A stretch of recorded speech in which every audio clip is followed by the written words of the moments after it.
Steve Six Wrestling fans, the Glorious Robbie Rotten here, and I'm just here to go over Monday Night Raw from Monday, October 14th, 2019, Night 2 of the draft. I actually missed the first match, which was actually a match between SmackDown Live's Charlotte Flair versus Monday Night Raw's Becky Lynch to determine who gets the first pick in the draft, just like they did on SmackDown with Roman and Seth, and apparently the match was won by Becky Lynch. Again, I didn't see it, so I don't know exactly how it ended. But then we got to the first round of the draft, and drafted number 1 for Monday Night Raw was Seth Rollins, Universal Champion. Very smart, makes sense, keeping him on Raw. I could see it. Number 2 for SmackDown Live, we had the Beast Incarnate, Brock Lesnar, the WWE Champion. Again, makes sense. I'm a little bit surprised that it didn't have the champions be ineligible to be drafted, considering, it just makes sense for them to stay put instead of switching. But, it is what it is. Number 3 for Raw, we have Charlotte Flair moving over to Raw. That's a good one, I think. Put her over there with Becky. You got her and Becky on Raw. You got Sasha and Bayley on SmackDown. Always keep at least 2 of the 4 horsewomen on different brands, I guess. Why not? Number 4, we have for SmackDown, The New Day, keeping Kofi over there. Hopefully he can rise back to the main event. We'll see. I don't know what's going to happen. And then number 5, the final pick of the first round, a little bit of a surprise. We have Andrade with Zelina. Definitely well-deserved. He's got a lot of potential, especially with Zelina by his side. And hopefully he does big things. Like, it's the same thing with McIntyre going in the first round. This is another one that's kind of a surprise, but definitely a worthy pick, I think. So, good first round. And let's move on. Immediately after Andrade is drafted, he comes out and cuts a promo, or Zelina cuts a promo about how everyone who got drafted in the first round, Andrade didn't get drafted with everyone who got drafted in the first round. Everyone in the first round got drafted with Andrade, so that Andrade is the big deal. And then Andrade gets a big win over Ali in a solid match, and starts his big push seemingly. So good for him. All right, let's move on to round 2. Kicking off round 2 for Monday Night Raw, we have the Women's Tag Team Champions, the Kabuki Warriors. It's funny because their stock a few weeks ago was pretty low, and now they're going second round in the draft. They're tag team champs, and guess their stock couldn't be higher. Number 7 overall for SmackDown Live, we have Daniel Bryan, and that's great. Definitely good to keep him on SmackDown. SmackDown on Fox, not SmackDown Live. Number 8 for Raw, we have Rusev, which is kind of a surprisingly high pick for him. I mean, again, he did just come back, and it seems like he's getting a major push, even if the storyline he's in is questionable at best, but good for him. He's a good talent. Always liked Rusev, so good to see him go high. Number 9 for SmackDown, we have the SmackDown Women's Champion, the new and improved Bayley, with her new haircut and her new look and new theme music and everything. So it's good to see her go low like that, or go high like that. You would think she might.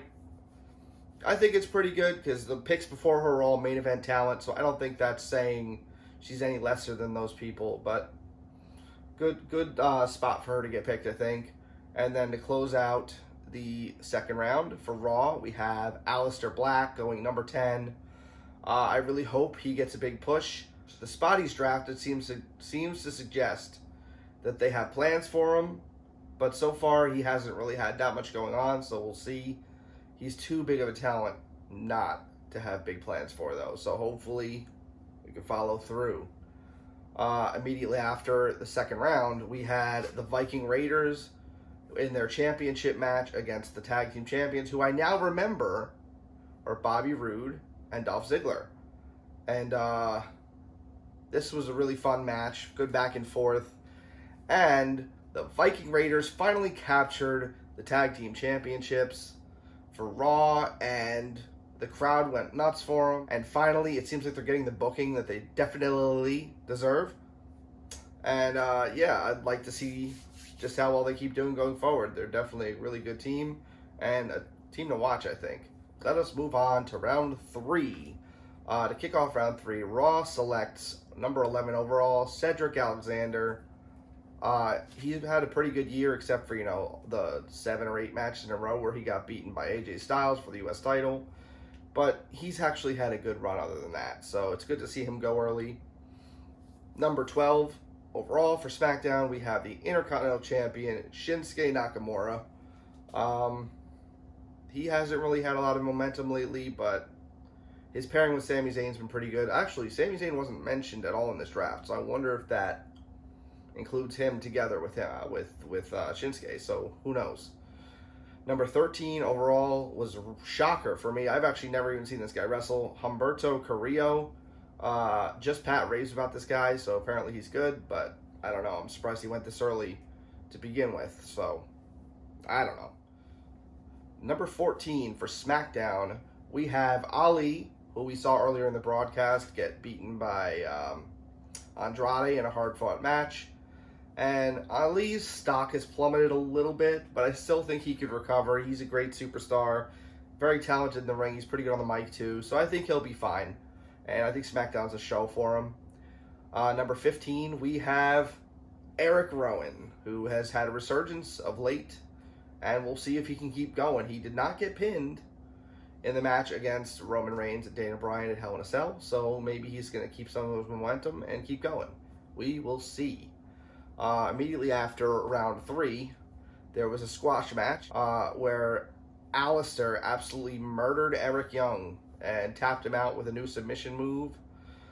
Yeah, that's about it. It was it was a good showcase for Alistair, but I think it's about time to give him some real challenges. He's only had a couple of real matches on the main roster.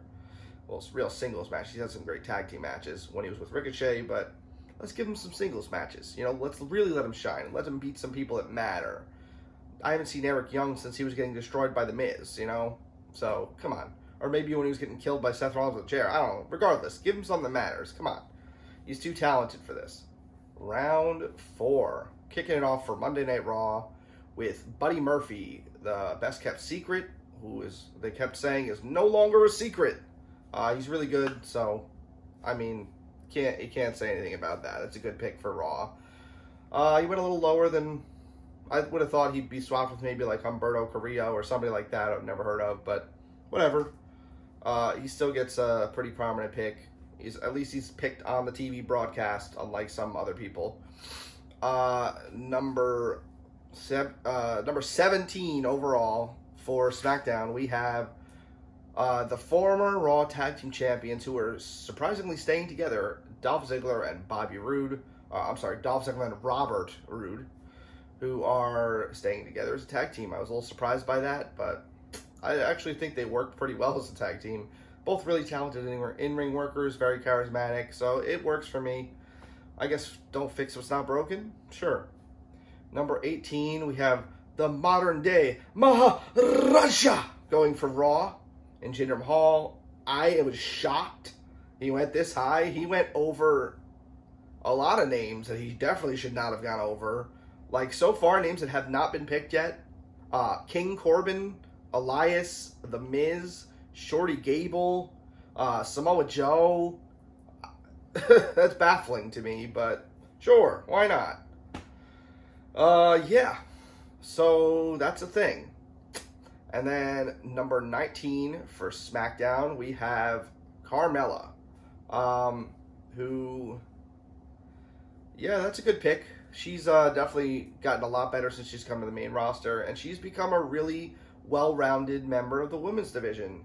She's very entertaining. She's gotten a lot better in the ring, and she's just been a delight to watch, especially the last year or two. So that's a good pick. And then the final pick of round 4, and one of the most devastating picks, in my opinion, is R-Truth moving to Raw, taking the 24/7 championship, and most devastatingly separating from Carmella. I've really loved their pairing over the last, how long has it been now? 2 years almost? Year and a half, 2 years? It's been great. And I'm sad to see it come to an end here, but, I guess all things have to come to an end. And sometimes you've got to leave the people wanting more. I guess that's the strategy here. Immediately after the round ended, we see the Street Profits backstage, and the OC interrupts them and starts beating them down. And I guess that's going to tease a 6-man tag team match next week between the OC and the Street Profits with a mystery partner. So there's that. And then out to the ring are Ricochet and Shelton Benjamin, who have a short match. It's solid, but it's, unspectacular. It was a little shorter than it should have been. Ricochet obviously beats Shelton with a recoil and gets some momentum going for himself, as he was a very high pick in round 2 last week on SmackDown. So obviously he's going to get the win. After that, we had Lana on a massage table getting a massage, saying that she likes the massages harder and deeper. And then it goes to a commercial break. And then after the commercial break comes back, the masseuse leaves and Bobby Lashley comes and starts massaging her. And the storyline continues. Yay. But then out we have, for their contract signing, we have Braun Strowman and Tyson Fury. And you know what? This segment's actually pretty good. The two have a little bit of a back and forth. Braun does his usual thing where he's like, "You're gonna get these hands." And then Fury fires back, saying how he's actually a big fan of Strowman's and his kids love what Strowman does. And, he actually sounds like he's really a fan and he knows what he's talking about. And then Strowman breaks the table with his hand. He just breaks it. It was pretty cool. Nice, good visual. And then for some reason, Tyson Fury grabs a pen and tries to snap it in half. He tries like 4 times and he just can't do it. And, other than the segment was good up until that point, and then they kind of lost me. It was kind of silly. And the commentators kind of made it seem like Fury actually broke the pen, but he didn't. He failed. What a time for WWE. Crown Jewel! Oh boy. All right. Let's get on up to round 5. First pick of round 5 for Monday Night Raw, we have Samoa Joe. Samoa Joe, I actually think he's overrated. A lot of people love Samoa Joe. He's a great talker. I think he's okay in the ring. People think he's really good. I don't know. Maybe I just don't get it. I'm not saying I don't like the guy. I've never really got into him. Next up for SmackDown, we have The Miz, who I think should have gone higher. I think Samoa Joe should have gone higher. Even saying what I said, I think he should have gone higher than he did. Miz definitely should have gone higher, though. He's been one of the most consistently great superstars in the last 3 or 4 years in WWE, so he deserves more. Number 23 for Monday Night Raw, we have Akira Tozawa, which is another surprising one, coming over from the cruiserweights, and I know he's really good in the ring. I've seen a lot of good matches of his, so I think he deserves it. Again, I think he should have been lower than some of the people that got picked, but I guess maybe they have plans for him. He's got some charisma too, so I think he could do really well. Number 24, this one is way too low. He deserved to go in the second round or so. I think second round, but he didn't. It's for SmackDown, we have King Corbin, who's been doing great work all year. He's been doing great work through his whole main roster run for the most part. He's always consistently good in the ring. He's charismatic. He's good on the mic. People hate him, which is important. In order to be a good heel, people need to hate you. And people say it's go away heat, but I don't believe that. Go away heat to me is just not making any noise at all. Because if you really don't care and don't want to see somebody, you're not going to make any noise. So this to me shows me he's the best heel currently in the WWE. And number 25 for Monday Night Raw, we have Shelton Benjamin, which again surprised me at how high he was, because I guess you see him every now and then, but he's always getting squashed by bigger, younger talent. He's kind of just a glorified jobber at this point, but you know what? He's had a good career, and maybe he'll actually do something with it. So, good for him. He's always been a great talent. After round 5, we had a really strong match between Buddy Murphy and Cedric Alexander. And the story they were trying to say throughout the match was that Buddy Murphy was frustrated that Alexander went above him in the draft, and that Buddy thinks he's better than a lot of people, and he should have gone maybe even in the first round. And Buddy wins a really hard-fought match against Cedric, And if there's any match that you're going to watch from Raw this week, this is the one. If it weren't for the commercial break in the middle, this would be a pay-per-view quality match, 100%. So, yeah, really good stuff. And finally, round 6, the final round of the draft, not including, the picks that we're going to get later on online, whatever. For Monday Night Raw, number 26, Rey Mysterio, shockingly low. For a legend and someone who's still got a lot left in the tank, shockingly low. You'd think he'd be 3rd round at the latest, but here he is. I guess a good sleeper pick. I don't know. Number 27 for SmackDown, we have Shorty Gable. Another one I thought would have been higher, but because he's been doing some of the best work of his career the last few months, but it's good to see him at least get drafted on TV, so that's good at least. Number 28, we have Titus Worldwide, Titus O'Neil, staying on Monday Night Raw. Actually, you know what? I don't know if he was on Raw or SmackDown. I haven't seen him on TV in months, but there he is. He's on Raw, and he got to be drafted on TV. Surprising? Yes. But let's do it. Why not? Titus is Titus. Well, that's all I gotta say. He's fine. Number 29, the final pick for SmackDown, we have Elias. Definitely, I love Elias. He's got a lot of charisma. He's solid in the ring. Another one I'm surprised wasn't a bit higher, but I think he's been injured, so I guess that's kind of why he wasn't really in the spotlight. So there's that. And the final pick of the televised draft for Monday Night Raw, number 30, we have Liv Morgan. This was... I'm not really surprised by this. Usually they try to have somebody like that as like a surprise. I wasn't surprised, but someone they think is going to be a surprise that nobody's really thinking about as their final pick. And Liv Morgan's the right choice for that, I guess. Maybe they have plans for her, maybe they don't. I mean, they're trying to reinvent her, I guess. But when she got picked, they picked her old like EO, EO, EO music that was awful from NXT. If you think that Liv Morgan is what the state of New Jersey is like, I promise you it's not like that at all. That's going to conclude my draft edition of Monday Night Raw. I didn't really watch the end of Raw because I figured the draft was kind of the most important part, so I figured I'd just finish up and make the video right away. Why not? Thank you guys so much for watching. Subscribe to us here at Deep Six Wrestling. Please leave some likes and comments on our videos. Go ahead and please like us on Facebook at Deep Six Wrestling. Go follow us on Twitter at Deep Six Wrestling. And remember, have a glorious day.